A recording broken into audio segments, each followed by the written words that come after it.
हज 2026 के हवाले से जो परवाज़ों का फ़्लाइट्स का स्केड्यूल है वो कौमी एयरलाइन पीआईए की 33 परवाज़ें जाएंगी, सऊदी एयरलाइन की 29, 29 एयर ब्लू की 24 और एयर सियाल की 15 परवाज़ें ऑपरेट करेंगी। लाहौर से पहली हज परवाज़ 18 अप्रैल को रवाना होगी। तमाम इंतजामात मुकम्मल कर लिए गए हैं और लाहौर एयरपोर्ट से आखिरी प्री हज परवाज़ 21 मई 2026 को फ्लाई करेगी, यानी कि 21 मई 2026 को आखिरी परवाज़ होगी। कुल 101 परवाज़ें जो हैं वो हज के हवाले से फ्लाई करेंगी, जो कि ऑपरेशन आगाज़ कर दिया गया है। इस पे बात करने के लिए मज़ीद डिटेल्स हम हासिल करेंगे। हज उम्रा ऑपरेटर हैं हाफिज़ शफीक काशिफ साहब, इनको खुश आमदीद कहेंगे। सर अस्सलाम वालेकुम। वालेकुम सलाम व रहमतुल्लाह। खैरियत से हैं सर आप? अल्हम्दुलिल्लाह। वक्त थोड़ा मिला लेकिन मिल गया बहरहाल, मिल गया क्योंकि बड़े अरसे से पेंडिंग थी जी हमारी बिल्कुल मुलाकात and this is the right time कि अभी ये माशाल्लाह सेशन शुरू हो रहा है हज के हवाले जी से। अल्हम्दुलिल्लाह। अच्छा सर, ये बताइए कि उम्रा ज़ायरीन कब तक सऊदी अरब तक में रह सकते हैं, क्योंकि अब तो हज का आगे ऑपरेशन शुरू हो जाएगा, तो इस साल उम्रा ज़ायरीन की तादाद कितनी थी? देखिए, इस साल उम्रा ज़ायरीन की एक बहुत बड़ी तादाद ने उम्रा की सआदत हासिल की है जी। और जो इदाद शुमार जारी किए है सऊदी गवर्नमेंट ने सरकारी तौर पे, वो 1 करोड़ 18 लाख से ज़ायद है। अच्छा। जो एक उम्रा सीज़न के अंदर जो उन्होंने, ये मेरे ख्याल में सबसे ज़्यादा तादाद इस सीज़न में थी, जी। जो बावजूद जंगी हालात के बावजूद माशाल्लाह आप देख रहे थे कि जिस तरह के मामला थे, इसके बावजूद एक बड़ी तादाद ने उम्रा की अब सआदत, तक की सबसे बड़ी तादाद ये है अब तक की सबसे बड़ी तादाद है। जी। और उसमें फिर ये भी था कि यकम ज़िलक़ादा से जी। हज का ऑपरेशन शुरू होना है, वो 18 अप्रैल बनती है जिस तरह आपने बताया। 18 अप्रैल, हाँ जी। तो 18 अप्रैल की बजाय आज की ताज़ा जो खबर थी, आज सुबह ही मक्का को जो है वो बंद कर दिया गया। यानी 13 अप्रैल से ही मक्का आप दाखिल नहीं हो सकेंगे, सिवाय इसके कि आपके पास हज का वीज़ा है, हज का खसूसी इजाज़तनामा है जो दाखिली हाजियों के लिए होता है, या आप मक्का मुकरमा के मुकीम हैं, वहाँ के शहरी हैं, मक्का का इकामा रखते हैं आप। ठीक है। सऊदी शहरी जो हैं उनके लिए भी है, और उनको भी इजाज़त लेनी पड़ेगी बार बार मक्का से निकलने के, दोबारा दाखिल होने के लिए, खास तौर पे इस टेन्योर में। और वो शुरू हो रहा है 18 अप्रैल से लेके, फिर ये तकरीबन 5 जून तक ये रहेगा। ठीक ये अमल दरामद इस पर करेंगे, और जो उम्रा ज़ायरीन इस वक्त वहाँ मौजूद हैं वो 18 अप्रैल तक जो है वो सऊदी अरब से हर सूरत जो है वो वापस आएंगे। ठीक है। अगर खुदा न खास्ता ये जो मौजूदा हालात हैं उसके अंदर परवाज़ों में ताख़ीर होती है, कोई मसले पैदा होते हैं, उनको ये हैं इस वक्त, तो उनको चाहिए कि वो फौरी तौर पे अपनी जो वो कंपनी, जिस उम्रा कंपनी के ज़रिए वो गए हुए हैं सऊदी, जिन्होंने वीज़ा स्पॉन्सर किया था इनको, जी। जी। उनके साथ रब्ता करें। वो ज़ाहिर है उनके पास जो वीज़ा है उसके ऊपर उसका नाम लिखा हुआ है, तो उनको आगाह करें कि मेरी जो परवाज़ है वो कैंसिल हुई है, ताख़ीर है, जी। कोई भी मसला है। तो उसके लिए सऊदी हुकूमत ऐलान कर चुकी है कि जो लोग इससे मुतासर होंगे उनको सऊदी हुकूमत जो है वो इजाज़त देगी, और उनको जो है वो इस्तिस्ना मिलेगा 18 अप्रैल से। तो 18 अप्रैल तक इंशाल्लाह वापसी हो जाएगी। अब जो ख़ास चीज़ें थी, चूँकि हमारे पास आपके पास वक्त कम है, तो बहुत सारी चीज़ें हैं जो हज 2025 में नहीं थी, अब 26 में हैं। जी। जिस तरह हम पाकिस्तान का जिक्र करें तो हमारे वज़ारत मज़हबी अमूर ने इस साल एक नया जो है वो प्रोग्राम लॉन्च कर दिया है, वो है पायलट प्रोजेक्ट। पायलट प्रोजेक्ट के तहत तकरीबन 25,000 के करीब जो पाकिस्तानी आज़मीन हज हैं, पहली दफ़ा इनको मदीना मुनव्वरा और मक्का मुकरमा के दरमियान जो है वो हरमैन एक्सप्रेस ट्रेन की सहूलत जो है वो मिलेगी। ठीक है। ठीक है। यानी कि वो पहले बसों के ज़रिए, आपको पता ही शिकायत बसों की आती हैं कि 10-10, 12-12 घंटे का सफ़र है, हाँ जी। तो ये अब सिर्फ 1 घंटा 40 मिनट का सफ़र है मदीना से मक्का के लिए। तो इन हुज्जाज को जो है वो इंशाअल्लाह ये सर्विस इस साल मिलेगी। इसके साथ साथ सरकारी हुज्जाज के लिए गवर्नमेंट ने इस दफ़ा ज़ोन 1 में भी जो है वो जगह बनाई है कुछ हुज्जाज के लिए। तो ये मैं समझता हूँ कि तारीख़ का आप समझें कि बजट के लिहाज से सस्ता तरीन ये पैकेज होगा कि गवर्नमेंट के हुज्जाज भी जो हैं, जिन्होंने 40 दिन के लिए 11,65,000 रुपये दिया था, या उन्होंने 12 लाख रुपए दिया था शॉर्ट पैकेज में, तो वो भी ज़ोन 1 के अंदर इस वक्त मौजूद होंगे इस हज के ऊपर। अच्छा। उनकी कितनी तादाद होती है इसका फ़ैसला तो वो जगह मिलने पे है। जो मिल चुकी है मेरी इतला के मुताबिक। ठीक है। इसी तरह गवर्नमेंट के हुज्जाज की मॉनिटरिंग का कोई सिलसिला सिस्टम नहीं होता था। आपको पता है प्राइवेट की मॉनिटरिंग कई इदारे कर रहे होते हैं, सऊदी गवर्नमेंट भी कर रही होती है। यहाँ से भी खुसूसी टीमें जाती हैं जो जाके इनको मॉनिटर करती हैं, उसकी रिपोर्ट्स तैयार करती हैं, उसकी रोशनी में फिर जज़ा सज़ा के फैसले होते हैं। तो इस साल जो है गवर्नमेंट ने भी अपना एहतसाब करने का फ़ैसला किया और इसके ऊपर भी बाकायदा मॉनिटरिंग होगी जो गवर्नमेंट के हुज्जाज गए हुए वैसे तो सर हर साल मॉनिटरिंग रहती है, लेकिन इस दफ़ा कुछ ज़्यादा नहीं, गवर्नमेंट की मॉनिटरिंग नहीं होती। इस साल से शुरू कर इस साल से वो ठीक है, शुरू होगी। ठीक है। और उसमें जो जब ये पॉलिसी आ रही थी तो उस वक्त ये चीज़ें हमारे ऐवान बाला में भी आई, सेनेट में भी आई, कौमी असम्बली में भी आई, कमेटी में भी आई कि कोई थर्ड पार्टी होनी चाहिए जो गवर्नमेंट की भी मॉनिटरिंग जो है वो कोई थर्ड पार्टी करे, जिस तरह प्राइवेट हज स्कीम के हुज्जाज की होती है। तो वो भी एक चीज़ अच्छा जैसा शफीक आशिफ साहब कह रहे हैं बात बहुत आगे चली जाएगी मॉनिटरिंग के हवाले से, जी। हम थोड़ा सा ले आते हैं इसको वापस। अच्छा, सऊदी हुकूमत ने जो लाहौर को भी रोड टू मक्का प्रोजेक्ट में शामिल कर लिया सर, तो कितने हुज्जाज मुस्तफीद होंगे और वो कौन कौन? देखिए ये एक बड़ी खूबसूरत चीज़ है, हमने कई दफ़ा इस पे जिक्र किया। जब ये शुरू हुआ सबसे पहले इस्लामाबाद से शुरू हुआ रोड टू मक्का। अच्छा, रोड टू मक्का के बारे में कुछ लोगों के ज़हन में ये होता है कि शायद बाई रोड मक्का जाना है जी। तो रोड टू मक्का एक ऐसा प्रोजेक्ट है सऊदी गवर्नमेंट का जिसका मतलब ये है कि जिस मुल्क को या जिस एयरपोर्ट को ये मिलता है, हुज्जाज की जो इमिग्रेशन है और जो बाकी उनके जो मामलात हैं सारे के सारे, सामान की बुकिंग है, उसकी जो कस्टम क्लियरेंस है, हर चीज़ है, ये उसी मुल्क के अंदर जाके सऊदी इमिग्रेशन करती है।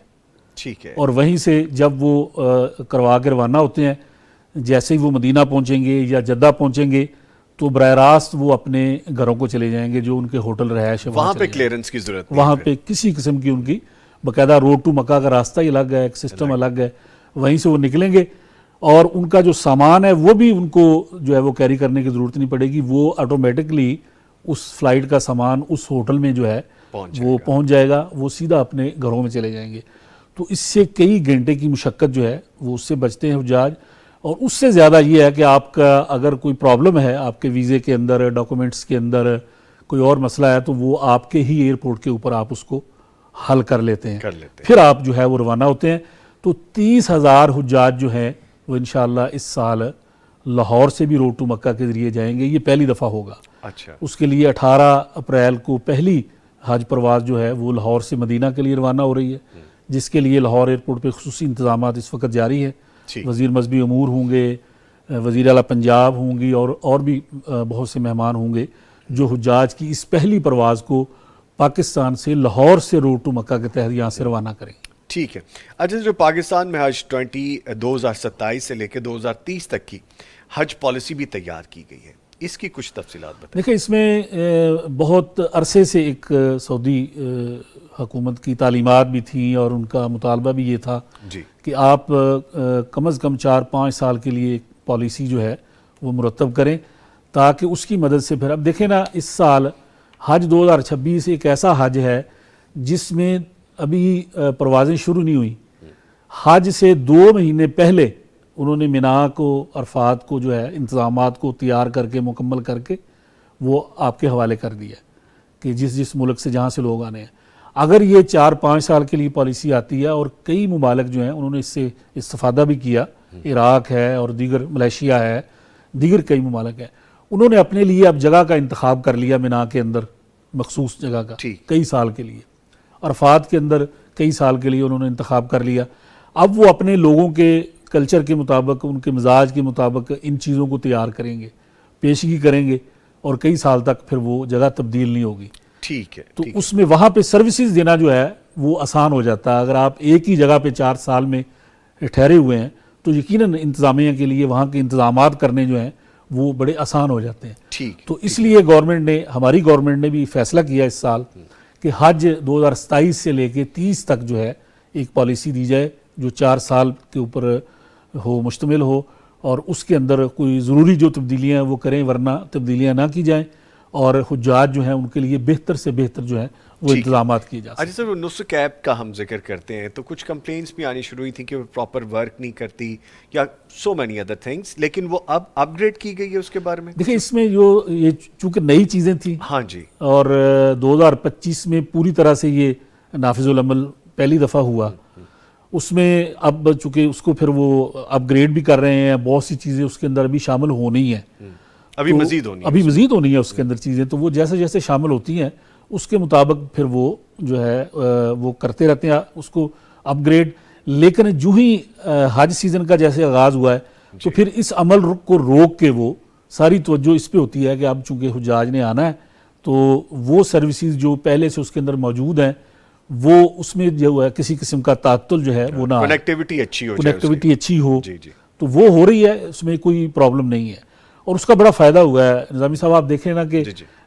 200 मुल्कों से लोग जा रहे हैं, 196 मुल्कों से लोग हज पे जाते हैं, तो पासपोर्ट तो सबके पास ही है, वीज़ा भी सबके पास ही है, इहराम भी सबके पास ही है।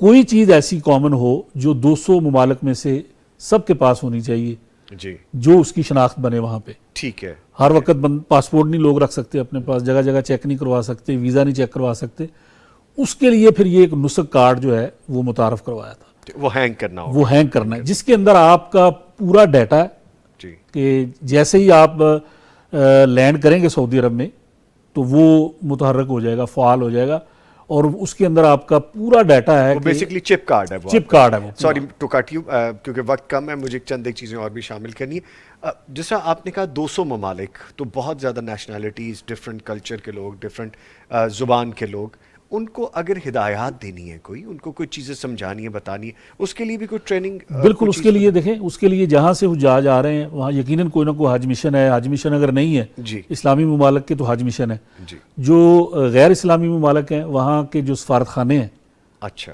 वो प्रॉपर इसके ऊपर काम कर रहे होते हैं, उनकी एक बाकायदा टीम जो है वो इस पे मामूर की जाती है और वो उनको उनकी ज़ुबान के अंदर पूरी तालीमात, वो हदायत, सारी चीज़ें वो उनको मिल रही होती हैं। ठीक है। और वो बाकायदा अब तो मोबाइल पे सारा ये डाटा उनके पास होता है और उनको उनकी ज़ुबान के अंदर सारी हदायत जो है वो मिल रही होती है और वो कंप्लेंट भी कर सकते हैं अपने मोबाइल से, कर सकते हैं। ठीक है, वो भी पूरा कनेक्ट है वो, बिल्कुल ठीक है। अच्छा सर, एक तो ये है कि आप अभी सऊदी अरेबिया से आए हैं और अभी आप 3 बजे फिर जा रहे हैं, फ्लाइट है आपकी, वक्त हमने लिया है उसमें, थैंक यू आपका। क्या हज 2026 में क्या इजाफी एडिशनल इंतजाम किए, प्रिपरेशंस कुछ ज़्यादा की गई? देखिए इसमें तो पहली बात तो ये है कि ये पहली दफ़ा हुआ कि 2 महीना पहले तैयार कर लिया गया। ठीक है। आपने वो सुने होंगे वो दौर भी कि जी लोग हुज्जाज मिना में गए थे तो वहाँ पानी नहीं था, हुज्जाज गए थे वाशरूम के दरवाजे नहीं थे, वहाँ गए तो ये नहीं था, हमने कवरेजेस की हैं, लाइव तो आपने ट्रांसमिशंस लाइव उस पर कवरेज की हुई है और बड़ी चीज़। अब वो सारा ये सिस्टम पुराने हो गया, ख़त्म हो गया सब कुछ। अब 2 महीने पहले उन्होंने इन चीज़ों को तैयार करके कंप्लीट करके क्लोज आपके हैंड ओवर कर दिया कि अब ये आपकी जिम्मेदारी है, यहाँ ये सारी चीज़ें हमने मुकम्मल कर दी। फिर 26 के अंदर अरफात को जो है वो एयर कंडीशन कर दिया, बावजूद इसके कि अगले 25 जो हज हैं जी वो अब गर्मी में नहीं होंगे, बशमूल ये हज जो है अभी आप देख रहे हैं जैसे जैसे ये नीचे जाएगा जी, तो अगले 25 हज जो हैं वो उस गर्मी में नहीं होंगे जिसका हम सामना पिछले हजों में करते आए हैं। एक तो ये बड़ी अच्छी खबर है इस हवाले से, और दूसरा ये है कि मिना अरफात के अंदर किसी सूरत भी, जिस तरह 2025 के हज में हमने देखा जी कि जो हज वीज़ा पे नहीं है उसको किसी सूरत भी जो है मिना अरफात के अंदर दाखिल एंट्रेंस नहीं मिली। इस साल भी इसके ऊपर सख्त पाबंदी है और जब ये होगा तो फिर इंतजामात काफ़ी हैं लोगों के लिए। ठीक है। वक्त कम है लेकिन मैं चाहता था कि एक लंबी नशिस्त हो और ज़्यादा तफसील से बात हो सके, लेकिन वक्त उनके पास भी कम है। मैं आपका बहुत शुक्रिया अदा करता हूँ हाफिज़ शफीक काशिफ साहब, आप तशरीफ़ लाए। इंशाल्लाह आगे जो हमारा टर्नओवर आने वाला है इंशाल्लाह हमारी नशिस्त होगी और डिटेल में हम बात भी करेंगे इंशाल्लाह। थैंक यू वेरी मच, बहुत शुक्रिया जी। नहीं जी, इसके साथ ही प्रोग्राम का वक्त ख़त्म हो गया, लेकिन आपको एक चीज़ जाते जाते बताता चलूँ कि अभी तो ये आगाज़ है हज के हवाले से, बहुत सारी डिटेल्स हम आपको शेयर भी करेंगे और इंशाल्लाह पैगाम टीवी लाइव नशरियात भी देगा, हमारी ट्रांसमिशन भी होगी हज के हवाले से, स्पेशल ट्रांसमिशन। जैसे पैगाम टीवी का अपना एक फोटो है कि हम अपने इन ओकेजन्स पे ख़ास तौर पे शामिल रहते हैं और इस दफ़ा 20 साल भी इंशाल्लाह हमारी हज ट्रांसमिशन होगी, वो ज़रूर देखिएगा। इसके साथ ही नवीद निज़ामी पूरी टीम को इजाज़त दीजिए, अपना और अपने प्यारों का ख्याल रखिए। कल फिर मुलाकात होगी, तब तक के लिए अल्लाह हाफिज़।